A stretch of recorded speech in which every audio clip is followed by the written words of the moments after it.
We all grew up with these Disney movies, right? Prince Charming, True Love's Kiss, Happily Ever After, all that stuff. It's cute, it's wholesome, it makes you feel all warm and fuzzy inside. But is that real?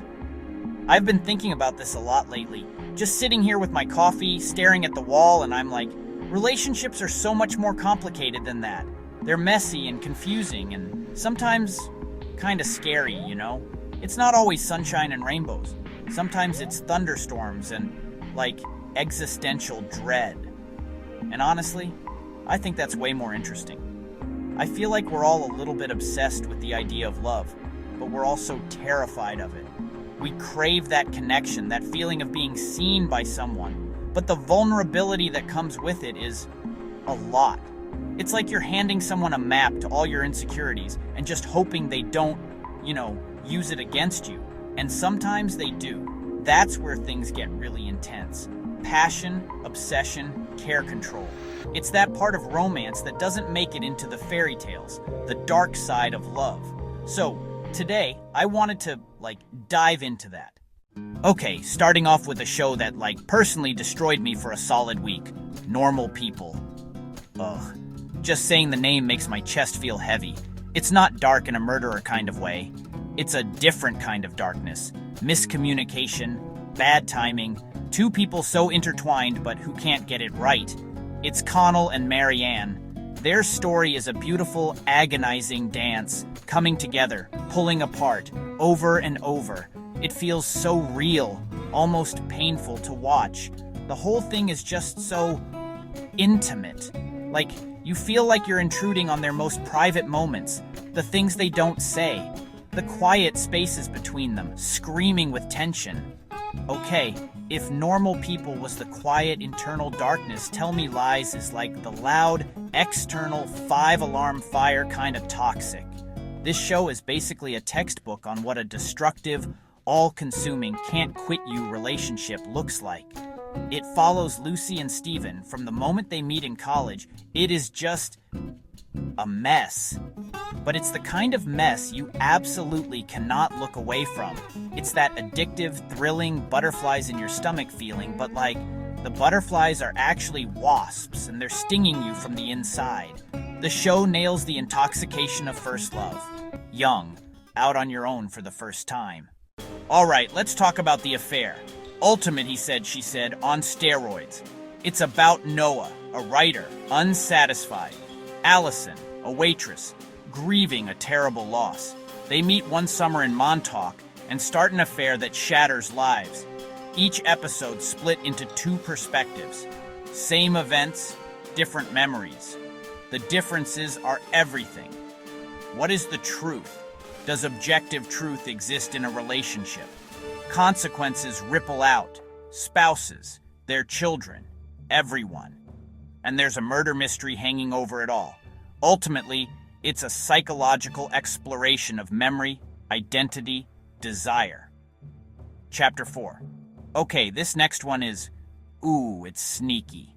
Gypsy. Naomi Watts plays this therapist, Jean Holloway, who seems like she has the perfect life, successful career, loving husband, nice house in the suburbs. You know the drill. But underneath it all, she is so bored. And she starts doing something that is like a therapist's absolute worst nightmare and a massive ethical violation. She starts secretly infiltrating the lives of her patients. She creates this whole alter ego, Diane. It's a total identity crisis, playing out in the messiest way possible. The chemistry between Jean, Diane, and Sydney is electric. The darkness here is all about deception and the loss of self. Chapter 5. This show is on another level of raw. Tell Me You Love Me. It follows three couples all struggling with intimacy. The show is explicit, but not sexy. Brutally honest, almost documentary style. The darkness isn't about secrets. It's the absence of intimacy. Even the therapist May is struggling in her own relationship. The therapy sessions are painfully realistic. Love isn't always enough. Connection needs work, communication, vulnerability. When those break down, relationships become lonely, dark places. Chapter 6. Okay, let's shift gears a little bit. You, me, her. The premise is this. A bored suburban married couple, Jack and Emma, are in a rut. Their sex life is dead. So, to spice things up, they decide to hire an escort, Izzy. What starts as a one-time business transaction accidentally morphs into a three-person romantic relationship, a throuple. It's new and taboo, but it doesn't stay perfect. Complications arise and they get intense. There's no blueprint. Even with good intentions, three people's feelings are exponentially harder to navigate than two. They fight to make it work and often hurt each other, sometimes by accident. It's messy and complicated, and it asks hard questions about what makes a relationship valid. Okay, Cruel Summer. The story is told across 3 different summers: 1993, 1994, 1995. It centers on 2 teenage girls, Kate Wallace, Jeanette Turner. Then, in the summer of 1994, Kate is missing. And Jeanette has completely transformed. In 1995, Kate has been rescued. She accuses Jeanette of seeing her while she was held captive and doing nothing. One episode, you're 100% on Team Jeanette. The next, you're convinced she's guilty. It's all about perspective and how the truth can be so easily manipulated. The real dark romance, in a twisted way, is the obsessive relationship between Kate and Jeanette themselves. They are 2 sides of the same coin. It completely reframes everything you thought you knew, and it is just chilling.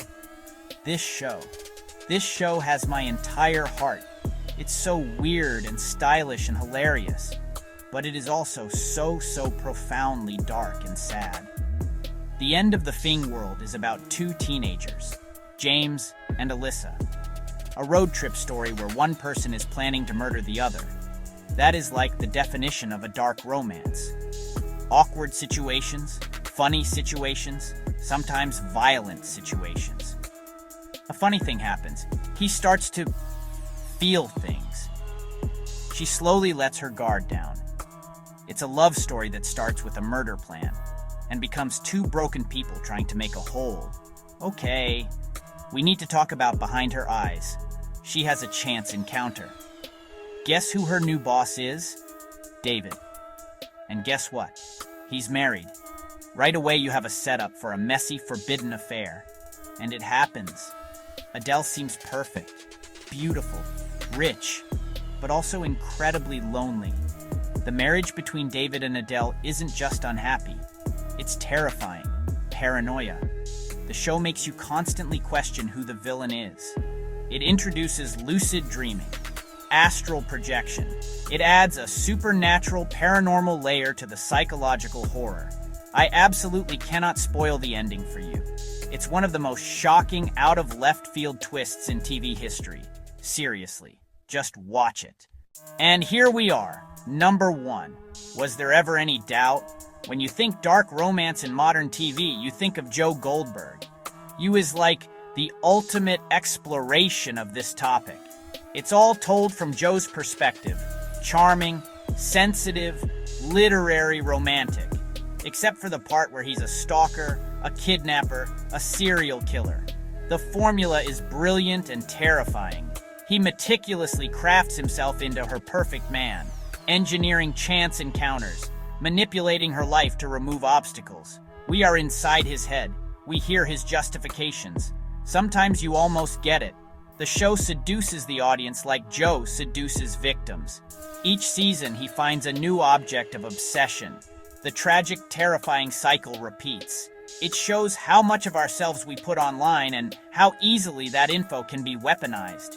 It's a critique of rom-com tropes, twisting fight for the one you love into literal horror. It's about the thin line between love and obsession. You is the number 1 dark romance show because it embodies the concept, a cultural phenomenon. It will mess with your head. So, that was a lot. Are you okay? Am I okay? I feel like I need to go watch a cute puppy video or something to, cleanse my palate. Going through these shows just reminds you how complicated people are. Love isn't just one thing. It can be beautiful and healing, but it can also be a cage, a delusion, or a weapon. These stories aren't afraid to go there, to explore the psychology of desire, and to show the collateral damage that can come with it. I think what makes these shows so compelling, what makes us binge watch them even when they make us uncomfortable, is that they feel true in a weird way. Not the, murder and astral projection parts maybe, but the feelings, the jealousy, the obsession, the fear of being alone, the desperation to be understood by someone. Those are real. They hold a distorted mirror up to our own desires and fears. And while fairy tales are nice, sometimes it's the darker stories that teach us the most. They teach us to look for the red flags, to trust our gut, and to remember that passion and possession are two very different things.